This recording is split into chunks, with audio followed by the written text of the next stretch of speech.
Today is August the 13th, 2020. This is my name is Arrington-Bey, Hebrew Muslim Moorish descent, and I'm going to be reading starting from Article 7 of the U.S.A. Constitution and heading down to Article 1. I might not read all of Article 1 or get through all of it, but that's where I'm going to start. So Article 7. The ratification of the conventions of 9 states shall be sufficient for the establishment of this Constitution between the states, so ratifying the same.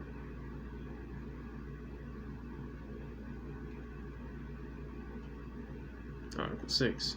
All debts contracted and engagements entered into before the adoption of this Constitution shall be as valid against the United States under this Constitution as under the Confederation.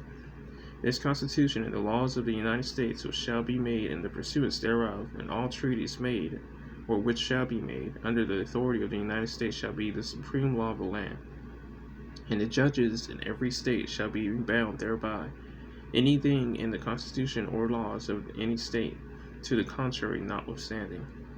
The senators and representatives before mentioned, and the members of the several state legislatures, and all executive and judicial officers, both the United States and of the several states, shall be bound by oath or affirmation to support this Constitution, but no religious test shall ever be required as a qualification to any office or public trust under the United States. Article 5. The Congress, whenever 2/3 of both houses shall deem it necessary, shall propose amendments to this Constitution, or on the application of legislatures of 2/3 of the several states, shall call a convention for proposing amendments, which in either case shall be valid to all intents and purposes as part of this Constitution. When ratified by the legislatures of 3/4 of the several states, or by conventions in 3/4 thereof, as to one or the other mode of ratification may be proposed by the Congress, provided that no amendment which may be made prior to the year 1808 shall in any manner affect the first and fourth clauses in the 9th section of the first article, and that no state without its consent shall be deprived of its equal suffrage in the Senate. Article 4.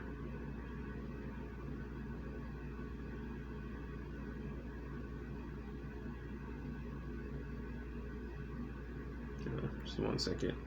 I'm using my other phone to view the Constitution because I couldn't find the printed out copies at the moment.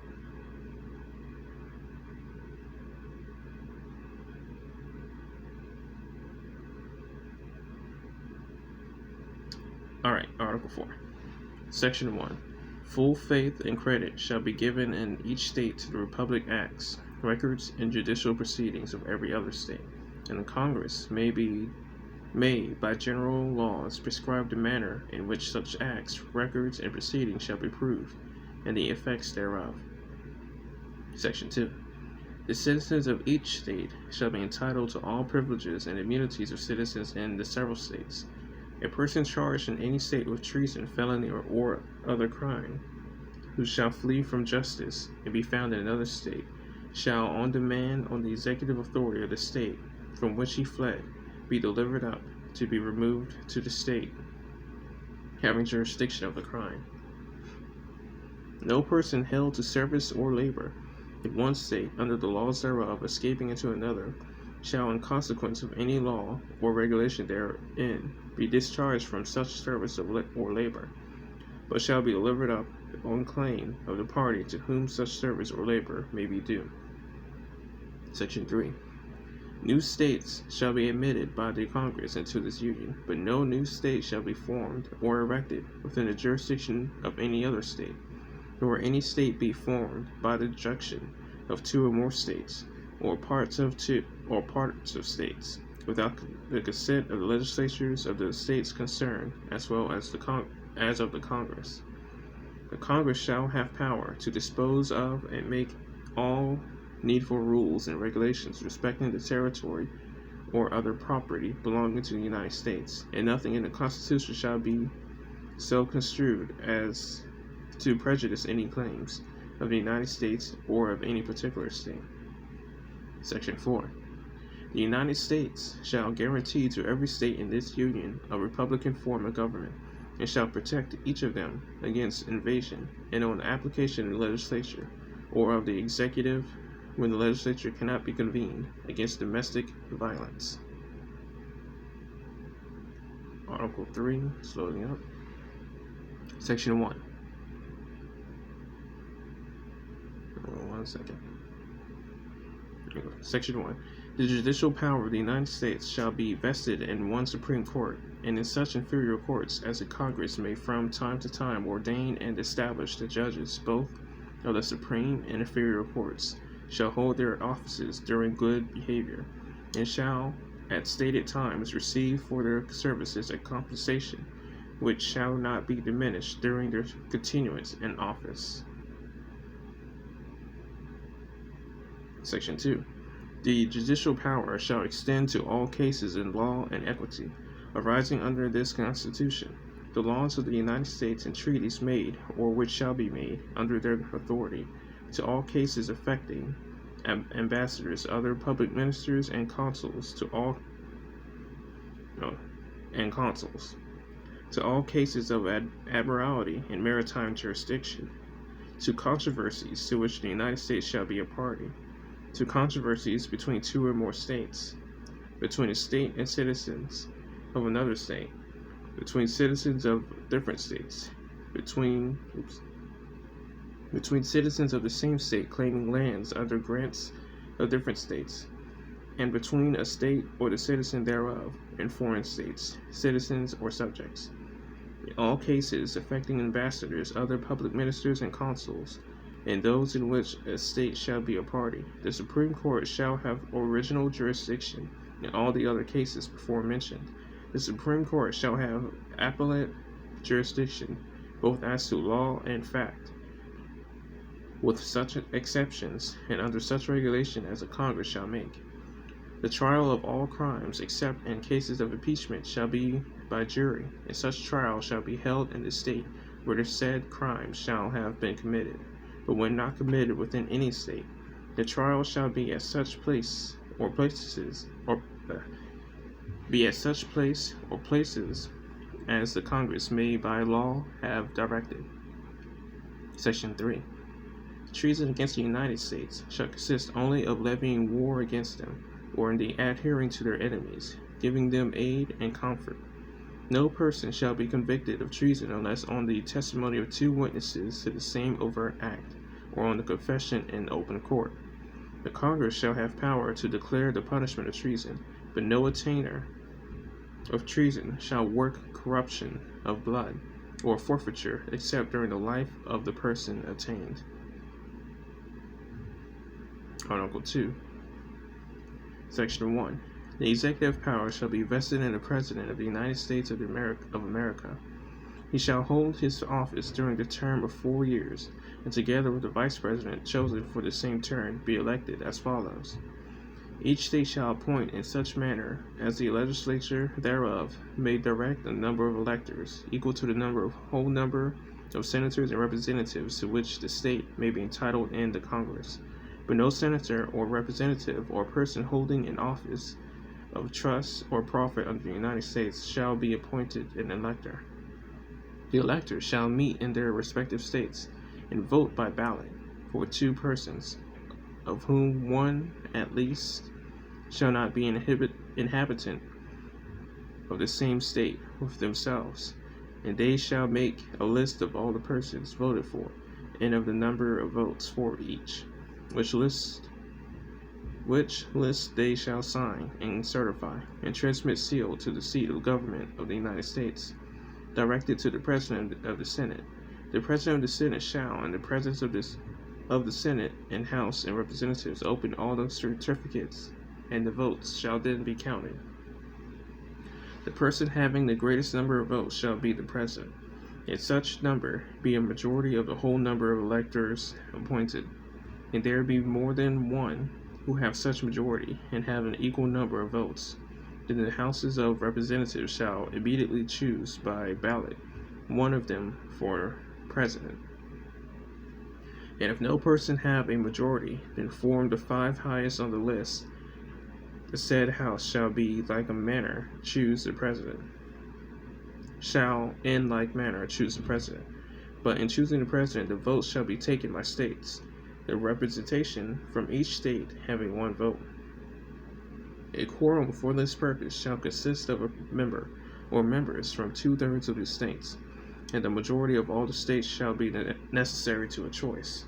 In every case, after the choice of the president, the person having the greatest number of votes of the electors shall be the vice president. But if there should remain 2 or more who have equal votes, the Senate shall choose from them by ballot the vice president. The Congress may determine the time of choosing the electors and the day on which they shall give their votes, which day shall be the same throughout the United States. No person except a natural born citizen, that is citizen with a capital C, by the way, or a citizen of the United States, at the time of the adoption of this Constitution shall be eligible to the office of President. Neither shall any person be eligible to that office who shall not have attained to the age of 35 years and been 14 years a resident within the United States. In case of the removal of the President from office or of his death, resignation, or inability to discharge the powers and duties of the said office, the same shall devolve on the Vice President, and the Congress may by law provide for the case of removal, death, resignation, or inability, both of the President and the Vice President, declaring what officer shall then act as President, and such officer shall act accordingly, until the disability be removed or a President shall be elected. The President shall, at stated times, receive for his services a compensation, which shall neither be increased nor diminished, during the period for which he shall have been elected, and he shall not receive within the period any other emolument from the United States or any of them. Before he enter the execution of the office, he shall take the following oath or affirmation. I do solemnly swear or affirm that I want to note, they specifically did put or affirm in parentheses there. And this is on the official congress.gov, again, which is interesting. I do solemnly swear or affirm that I will faithfully execute the office of President of the United States and will to the best of my ability preserve, protect, and defend the Constitution of the United States. I don't know if the title will pick it up. I know it's mirrored, but if you see it there in the parentheses, let's see, right about here, that's where it says swear or affirm. That's important because we as Moorish Americans do not swear. We affirm. We provide an affirmation. We do not give oaths. And here it is specifically stating that. I and my mother were taught this years ago.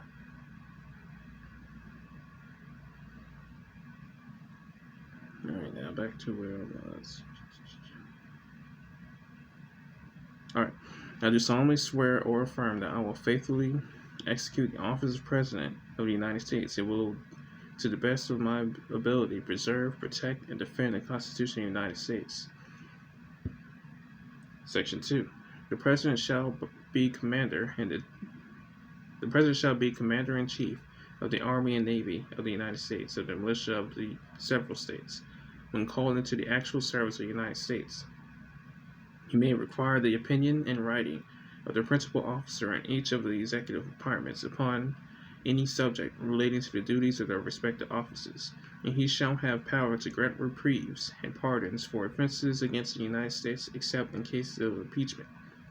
He shall have power by and with the advice and consent of the Senate to make treaties provided 2/3 of his senators present concur.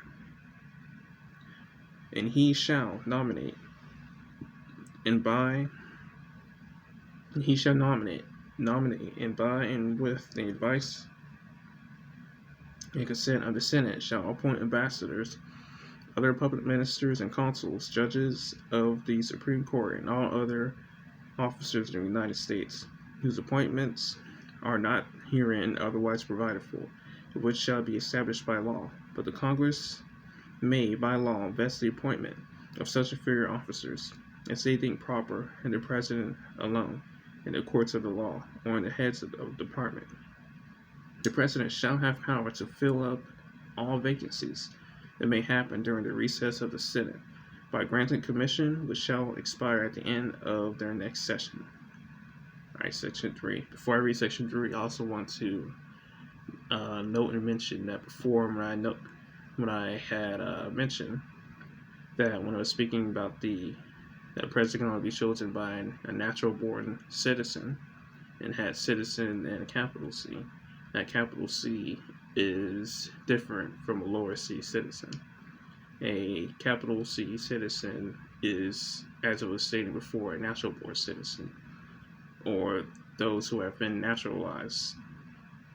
A lowercase citizen, which is what most quote-unquote citizens of this country did not take the naturalization process or retake it after the Civil War, in which many people were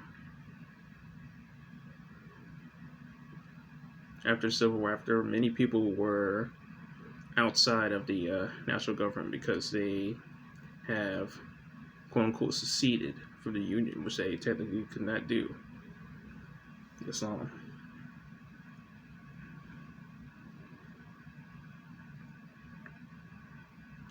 See here, Section 3. 1 second, turn this off. It's ready.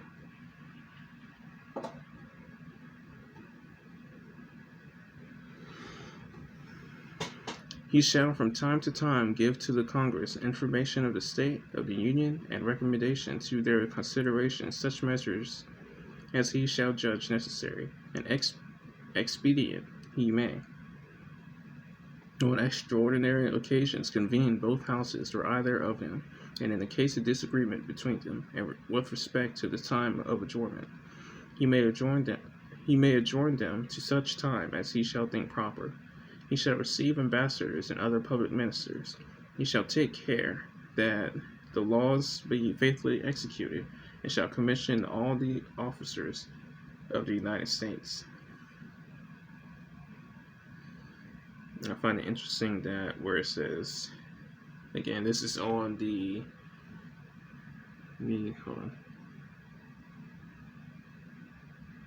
is on the constitution.congress.gov website. And here, which is interesting, I might take a snapshot of it, where it says, he shall take care that the laws be faithfully executed, and shall commission all the officers of the United States. Care is capitalized. That might not mean anything because earlier up it says on extraordinary occasions. The O in occasions is capitalized. I'm not sure. I will ask my sheiks, and when they ask the sheiks and National Grand Sheik if that might have a meaning. Yeah, I'm going to take a snapshot of it so I don't forget. Alright. So, and lastly, Section 4. The President, Vice President, and all civil officers of the United States shall be removed from office on the impeachment for and conviction of treason, robbery, or other high crimes and misdemeanors. That'll be all I'll be reading today. Next time I'm going to read all of Article 1 since that is the longest article and has the most sections. This all today again was August the 13th, 2020. I am Arrington-Bey, the Hebrew Moth from Morris Descent. This all.